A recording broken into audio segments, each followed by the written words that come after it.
আসসালামু আলাইকুম। আশা করি তোমরা সকলেই ভালো আছো। আমিও আল্লাহর আশীর্বাদে মতো ভালো আছি। আজকে নিয়ে এসেছি খুবই একটি গুরুত্বপূর্ণ সাজেশন। তোমরা যারা অনার্স ফার্স্ট ইয়ারের পরীক্ষার্থী রয়েছে, বিশেষ করে ডিপার্টমেন্ট অফ মার্কেটিং, তাদের সাজেশন। আজকে মূলত তাদেরকে নিয়ে আলোচনা করব কিভাবে কত সহজে অল্প কিছু পড়াশোনা করে খুব ভালো একটা রেজাল্ট করা যায়, সেই বিষয় নিয়ে আমরা কথা বলবো। আসো আমরা সাজেশন নিয়ে আলোচনা করি। বিবিএ অনার্স ফার্স্ট ইয়ারের সাজেশন, অর্থাৎ তোমরা যারা প্রথম বর্ষে রয়েছো, এই সাজেশনটি মূলত তাদের জন্য। ডিপার্টমেন্ট মার্কেটিং, অর্থাৎ তোমরা মার্কেটিং ডিপার্টমেন্টে যারা রয়েছো, এই সাজেশনটি আজকে তাদের জন্য। তাদেরকে নিয়ে আমরা কথা বলবো আজকে যে কত সহজে কিভাবে খুব ভালোভাবে একটা রেজাল্ট করা যায়। এবং তোমরা জানো না প্রশ্ন প্যাটার্ন সম্পর্কে, কিভাবে একটা প্রশ্ন হবে, সেই প্রশ্নটার ধাপ কিভাবে হবে, কি সেখান থেকে কিভাবে অ্যান্সার করলে খুব ভালো একটা রেজাল্ট করতে পারবা, সেই বিষয়ে আমরা কথা বলবো। প্রথমে আমরা সেই বিষয়টা আমরা আলোচনা করি। তোমার একটা কোশ্চেন হবে যার 80 নম্বর থাকবে, যার কোশ্চেনে 80 মার্কস থাকবে। সেই 80 মার্কসের তিনটা পার্ট থাকবে, অর্থাৎ এ পার্ট বা ক বিভাগ, যার 12টি কোশ্চেন থাকবে, লিখতে হবে তোমার 10টি, যার নম্বর হচ্ছে 10। এবং পার্ট বি অর্থাৎ খ বিভাগ, তোমার 8টি কোশ্চেন থাকবে, 8টি কোশ্চেন থাকবে, লিখতে হবে তোমার 5টি, যার নম্বর হচ্ছে 20। এবং বিভাগ সি যা গ বিভাগ, এর 8টি কোশ্চেন থাকবে, যার 5টি লিখতে হবে, নম্বর হয়েছে 50। এই তোমাদের 80 নম্বর। এই 80 মার্কসের যদি কোশ্চেনটা তুমি খুব ভালোভাবে না বুঝতে পারো, না লিখতে পারো, তাই 4 ঘন্টা তোমার খুব মানে কঠিন হবে ওইখানে বসে থাকতে। সেজন্য আসো আমরা কিভাবে খুব সহজে অল্প কিছু পড়াশোনা করে কিভাবে খুব ভালো রেজাল্ট করতে পারি, সেই বিষয়ে আমরা আলোচনা করব। আজকের বিষয় সাবজেক্ট ইন্ট্রোডাকশন টু বিজনেস, অর্থাৎ ব্যবসায় পরিচিতি।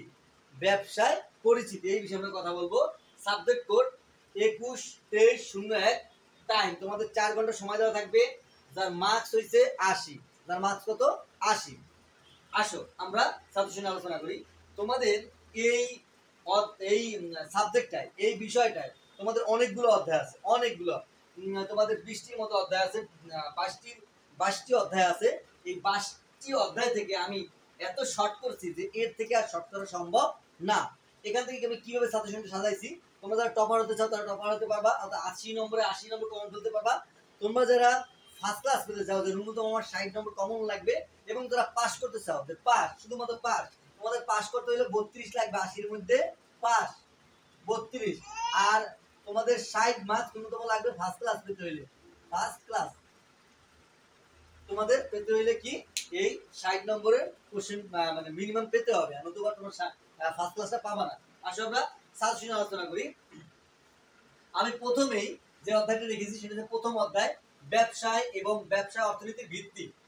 ব্যবসা এবং ব্যবসা অর্থনীতির ভিত্তি, যেগুলো মাস্ট লেখা দেখবা, সেগুলো প্রথমে খুব ভালোভাবে পড়াশোনা করবা। করার পরে যদি তোমাদের সময় থাকে, তারপর ভেরি ভেরি যে আছে, ভেরি ভেরি ইম্পর্টেন্ট, এগুলো পড়বে, এর আগে পড়বা না। এবার দেখো দ্বিতীয় অধ্যায়, ব্যবসায় মালিকানার ধরন সমূহ মাস্ট পড়তে হবে। তৃতীয় অধ্যায়, শিল্প উদ্যোগ, ফ্র্যাঞ্চাইজিং এবং ক্ষুদ্র ব্যবসায় মাস্ট পড়তে হবে। চতুর্থ অধ্যায়, সামাজিক দায়িত্ব এবং ব্যবসায়ের নৈতিকতা মাস্ট পড়তে হবে। সপ্তম অধ্যায়, ব্যবস্থাপনার মৌল বিষয়, ভেরি ভেরি ইম্পর্টেন্ট। 12তম অধ্যায়, শ্রম ব্যবস্থাপনার সম্পর্ক মাস্ট পড়তে হবে। 14তম অধ্যায়, পণ্য ও মূল্য, ভেরি ভেরি ইম্পর্টেন্ট। 17তম অধ্যায়, অর্থ অথবা মুদ্রা ও ব্যাংকিং মাস্ট পড়তে হবে, কোনো বিকল্প নাই। 20তম অধ্যায়, ঝুঁকি ব্যবস্থাপনা ও বীমা, ভেরি ভেরি ইম্পর্টেন্ট। 21তম অধ্যায়, হিসাব বিজ্ঞানের মৌলিক বিষয়, ভেরি ভেরি ইম্পর্টেন্ট। এখন আসো এই 10টি অধ্যায় কারা পড়বা? এই 10টি অধ্যায় তারাই পড়বা যারা এই 80 মার্কসের যে কোশ্চেনটি, এই 80 মার্কসই তারা কমন ফেলতে চাও, তারা এই 10টি অধ্যায় পড়বা, কোনো বিকল্প নাই। এর কম পড়লে তোমাদের কমন পাওয়ার সম্ভাবনা খুব কম থাকবে। এখন আসো যে না আমি এতগুলা পড়তে পারবো না, ফার্স্ট ক্লাসের জন্য যে নাম্বারটা লাগবে সেটা হইলেই হবে, তারা মাত্র কয়েকটি অধ্যায় পড়বা, নামমাত্র অধ্যায়। তারা পড়বা প্রথম অধ্যায়, প্রথম অধ্যায়টি পড়বা, দ্বিতীয় অধ্যায় পড়বা, এরপর পড়বা তৃতীয় অধ্যায়, চতুর্থ অধ্যায়,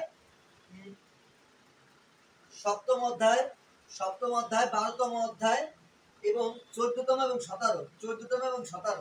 এই যে তোমাদের 8টি অধ্যায়, অর্থাৎ প্রথম অধ্যায় ব্যবসা এবং অর্থনীতির ভিত্তি, ব্যবসা এবং অর্থনীতির ভিত্তি, এই অধ্যায়গুলো তোমাকে পড়তেই হবে। ব্যবসা এবং অর্থনীতির ভিত্তি দ্বিতীয় অধ্যায়, ব্যবসার মালিকানার ধরন সমূহ তৃতীয় অধ্যায়, শিল্প উদ্যোগ, ফ্র্যাঞ্চাইজিং এবং ক্ষুদ্র ব্যবসা। চতুর্থ অধ্যায় সামাজিক দায়িত্ব এবং ব্যবসায়ের নৈতিকতা। সপ্তম অধ্যায় ব্যবস্থাপনার মূল বিষয় এবং 12তম অধ্যায় শ্রম ব্যবস্থাপনার সম্পর্ক এবং 14তম অধ্যায় পণ্য ও মূল্য। 17তম অধ্যায় অর্থ, মুদ্রা ও ব্যাংকিং। এই 8টি অধ্যায় পড়লে মিনিমাম তোমরা 60 থেকে 70 মার্কস কমন পাবা। 60 থেকে 70 মার্কস মিনিমাম কমন পাবা।